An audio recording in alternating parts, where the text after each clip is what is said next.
Today I'm going to show you how to release a scowl with the Anma and how I would work that with microcurrent. So the belly of this muscle is going to be right here, right where the wrinkle forms. And so what we want to do is release that. So we pop it out, we take the Anma, and we just use the fingers to sort of rake out any of that tension, just to get it to relax.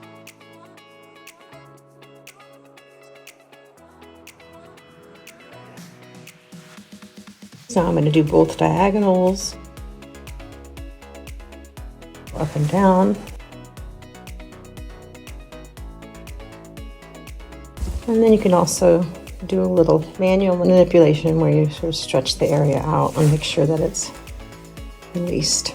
Now I would go in with microcurrent and sort of work the opposing muscles. So this is a muscle that kind of comes out like this, and it interacts with this frontalis muscle.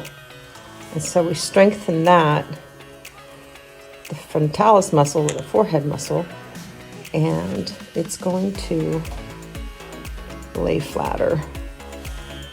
And go right over it if you like, but I like to really make sure I take this long flat muscle that is the frontalis or the forehead muscle and really work it out, that area.